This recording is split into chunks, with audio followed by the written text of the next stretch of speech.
Olá, doutores e doutoras, como vão? Essa é a gravação da teoria geral da correção da prova da teoria geral da pena, matéria que o pessoal do segundo período da FACIC está estudando. Então, um grande abraço a todos. Obrigado àqueles que não são alunos da faculdade, mas que também se inscreveram no canal. Muito em razão do caso do Tonhão, que foi ao ar no programa Conexão Repórter, a segunda parte da matéria. Um abraço a Batistuta Freire, lá de Angola. Olha que legal, nos seguindo aqui neste canal. Batistuta, um grande abraço. Seja muito bem-vindo aos irmãos de Angola. Vamos lá. Agora nós vamos fazer a correção da teoria geral da pena, na prova P2. Vamos iniciar, então, com a primeira questão. A primeira questão trata sobre Jair, réu primário, condenado a pena de 2 anos de reclusão, possuindo bons antecedentes e demais circunstâncias judiciais favoráveis. Teve pelo magistrado sentenciante fixado o regime inicial no fechado. Olha que coisa, mesmo com as circunstâncias judiciais favoráveis, mesmo sendo primário. E um crime com apenas 2 anos de lapso temporal de reclusão. O magistrado decidiu iniciar no regime fechado. E olha a justificativa. Asseverando o juiz na sentença que tal medida seria imposta para dar exemplo à sociedade de que naquela comarca a criminalidade não será tratada com rigor. Então o juiz, para se mostrar firme, para mostrar que está ali combatendo a criminalidade na comarca, ele, embora a pena seja pequena, o lapso temporal pequeno, ele fixou o regime inicial de cumprimento de pena no fechado. Olha, a pena de reclusão ela pode iniciar em qualquer dos 3 períodos, mas o juiz não pode ficar assim, de maneira discricionária, colocar o regime prisional inicial a ser cumprido. Vamos às alternativas. A primeira, já que nós já vimos aqui que a última que é a correta. Vamos à primeira, por que ela está errada? É correta a decisão. A assertiva diz. Pois crimes apenados com reclusão devem iniciar no regime fechado. Não, não é verdade. Eles podem iniciar. Os de detenção nem podem, mas de reclusão podem iniciar no fechado. Mas não é o caso aqui. Não há essa obrigação. Ok? Não há essa vinculação direta com a espécie de pena. B. É correta a decisão, pois o juiz pode fixar um regime mais grave independente das circunstâncias fáticas, podendo levar em consideração apenas a gravidade abstrata do tipo penal. Não, muito pelo contrário. O STJ, inclusive, tem a matéria simulada, que não pode a gravidade do delito em abstrato influenciar o julgamento de culpabilidade, que é aquele que se faz mediante as circunstâncias do caso concreto. Então não pode, por exemplo, o juiz achar, não, crime de estupro é sempre grave, então sempre vai iniciar em regime fechado. Não, não pode. Crime de tráfico de drogas, como eu já vi algumas decisões que eu recorri, que com certeza foram deferidas do recurso em segundo grau, o juiz colocar tráfico de drogas é um crime que traz um mal muito grande à sociedade, estraga vidas, famílias, né? Mas não pode, ele tem que analisar cada circunstância de acordo com as do caso prático. Bom, C.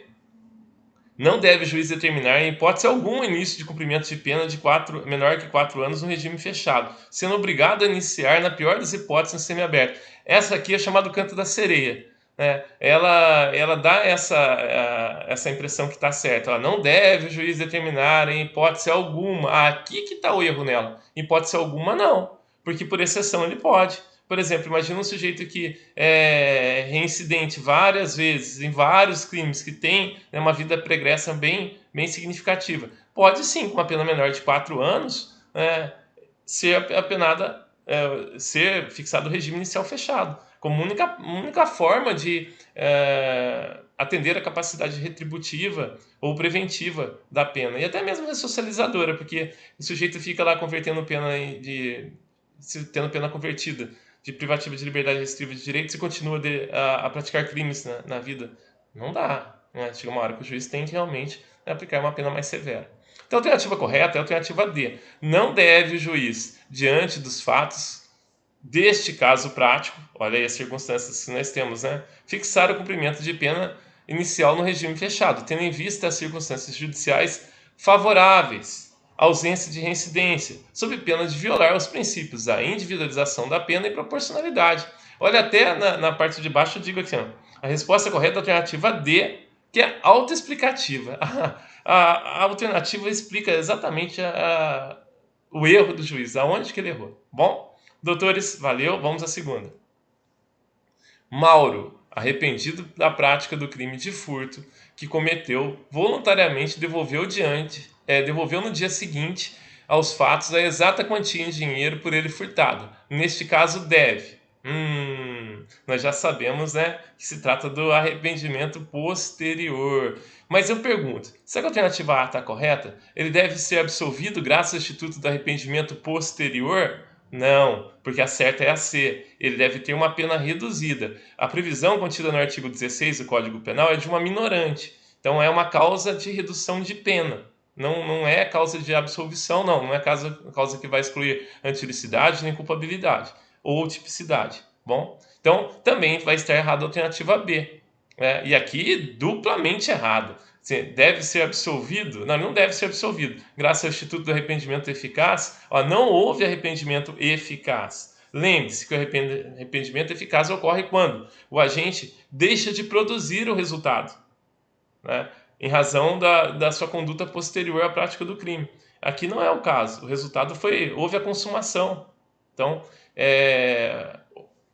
o artigo 15, do qual se trata o arrependimento eficaz, é uma causa extintiva da tipicidade. Não é o caso aqui, ok? Certo é a C, já vimos. E por que a D está errado? Ter o reconhecimento de uma circunstância atenuante. Não. Neste caso, se ele preencheu todos os requisitos, como aponta aqui o enunciado da questão, né, ele deve ter direito ao arrependimento posterior. Mas alguns, daqui a pouco sempre tem um pessoal que critica, né? Dá uma olhadinha aí nos outros vídeos, tem o aluno mais rebelde que não concorda, né? Eu discordo. Eu respeito as opiniões em contrário, mas também, aqui não tem como você colocar circunstância atenuante. Aqui tem que reconhecer o arrependimento posterior. Professor, mas em momento nenhum, como alguns alunos gostam de fazer, né? Eu respeito. Mas em momento nenhum fala que foi antes da sentença. E lá no artigo 16 tem que ter antes do recebimento da denúncia ou queixa. Aonde que está aí dando problema? Eu te mostro onde está. Dá uma olhada aqui, ó, no dia seguinte. Você acha que o sujeito pratica um crime num dia e no outro dia seguinte já se tem recebimento de denúncia ou queixa? Jamais. Então está aqui, está provado. Bom, lembre-se, você estuda aqui teoria para aplicar na prática. E mais do que aprender os conceitos, o mais importante para o acadêmico de direito é raciocinar juridicamente, ter raciocínio jurídico. Às vezes, na prática, eu vejo as pessoas desenvolvendo vejo alguns profissionais desenvolverem raciocínios jurídicos equivocados, às vezes por muita criatividade. Então, lembre-se, é bom ter criatividade? Mas tem que se ater aos fatos, às balizas fáticas. Bom, fica a dica, fica o recadinho aí para os rebeldes de plantão, né? Mas eu acho, né, não estou reclamando não, eu aceito as opiniões em contrário. Só que tem que ter também respeito à resposta. Vamos lá. Arnaldo, pretendendo matar, coloca uma bomba embaixo de sua mesa. Olha só. Arnaldo, pretendendo matar Paulo, coloca uma bomba embaixo de sua mesa. Embaixo da mesa do Paulo. O qual a bomba explode durante a reunião, matando, além de Paulo, mais 2 pessoas. Olha só que interessante. Deixando outras 4 feridas. Essa aqui é a Operação Valquíria. Assistiram o filme? É o mesmo exemplo, tirei de lá. Registra-se que Arnaldo sabia da reunião quando ativou o artefato, ou seja, sabia que existiriam mais pessoas ali. Neste caso, estamos diante do quê? Uma só conduta, vários resultados. Concurso formal. E vários resultados diferentes. Uns morreram, outros ficaram feridos. Concurso formal heterogêneo. Essa é a alternativa correta. Inclusive aqui, uma curiosidade, estamos diante do concurso formal impróprio ou imperfeito. Neste caso prático, em razão do dolo eventual do sujeito chegar, mesmo que ele não queira matar outras pessoas, mesmo que o Arnaldo só queira matar o Paulo, mas ele prever e assumiu o risco que colocando uma bomba num ambiente fechado vai matar a pessoa que ele pretendia e pode ferir ou matar outras. Então, por esse dolo eventual, a pena seria somada, haveria o cúmulo material das penas, embora estamos aqui diante de um concurso formal, heterogêneo. A alternativa C é a correta. 4. O juiz, ao proferir a sentença, reconheceu as circunstâncias judiciais como desfavoráveis na primeira fase da dosimetria da pena. Ok. Já na segunda fase, verificou a incidência de 2 circunstâncias agravantes, aumentando a pena em 1/6. Foi até bonzinho, né? Duas circunstâncias, ele aumentou em 1/6 da pena. Só tem um probleminha, continua lendo. Acima do máximo fixado em lei. E já na terceira fase, não encontrou nenhuma majorante ou minorante. Nesse caso, a decisão. Gente, pode o juiz, na segunda fase da fixação da pena, ultrapassar as balizas? Sabemos que não. Pelo sistema de dosimetria da pena, só na terceira fase, só na incidência de uma majorante ou de uma minorante. Se o sujeito parou de ler aqui no sexto, vai achar que o juiz foi até legal. 2 circunstâncias só aumentou em 1/6, mas ele fez o que? 1/6 acima do limite da pena. Então ele já tinha, quando na primeira fase, já fixado com bastante rigor a pena em concreto. Então, não pode. Aí o juiz vai ferir o princípio da legalidade, porque o artigo 63 do Código Penal obriga o juiz a seguir o sistema de dosimetria da pena, né? E vai também ferir o princípio da individualização da pena e proporcionalidade. Bom, então, a alternativa correta é a C. Não está correta, pois na segunda fase o magistrado deve respeitar as balizas combinadas em abstrato. Perfeito. Mas vamos ver a alternativa A. Por que está errado? Está correta? Não está. Pois devido às circunstâncias judiciais desfavoráveis, a pena pode ficar acima da baliza máxima fixada em lei. Não, até pode, mas não pode na primeira nem na segunda fase, por pior que sejam as circunstâncias judiciais desfavoráveis. Pode, no caso de incidir uma majorante na terceira fase. B, está correta, pois, por exceção, pode o magistrado atender às finalidades retributiva e preventiva da pena, fixando do máximo, acima do máximo combinado em lei. Não. Por mais que seja reprovável a conduta, por mais que se tenha preocupação com a finalidade preventiva, não pode ultrapassar nessa fase. Só se incidir majorantes. D. Ambas as alternativas que permitem um acréscimo de pena estão corretas, sendo a fundamentação de acordo com o previsto no Código Penal Brasileiro, sendo importante o Estado dar uma resposta firme à criminalidade. Olha o canto da sereia aí, ó. Não, isso aí tá bem equivocado. Bom, doutores, essa daqui acho que não teve grande dificuldade, não. Bom, a última questão, vamos fechar a prova, rapidinho. Ó, assinar a alternativa correta. Bom, vamos analisar uma por uma. O regime prisional inicial deve ser fixado pelo juiz das execuções penais? Não, é o juiz sentenciante, na sentença que vai regime inicial. Pois a ele compete o controle do cumprimento da pena do condenado? Ó, canto da sereia. Na segunda parte está certo, o juiz de execução a quem compete o controle do cumprimento da pena. Mas fixar regime inicial de cumprimento de pena é tarefa do juiz sentenciante quando da apuração da sentença. B.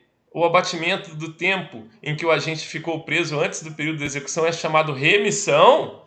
C. O abatimento de 1 dia na pena para cada 3 dias de trabalho é chamado detração? Não, está ao contrário aí, ó. A alternativa B define o que é detração e a alternativa C define o que é remissão. Está errado. Lógico, já sei, a certa é a D. Vamos conferir? O retorno compulsório do condenado a um regime prisional com maior rigor carcerário é possível por exceção. Certa resposta. Por que é possível?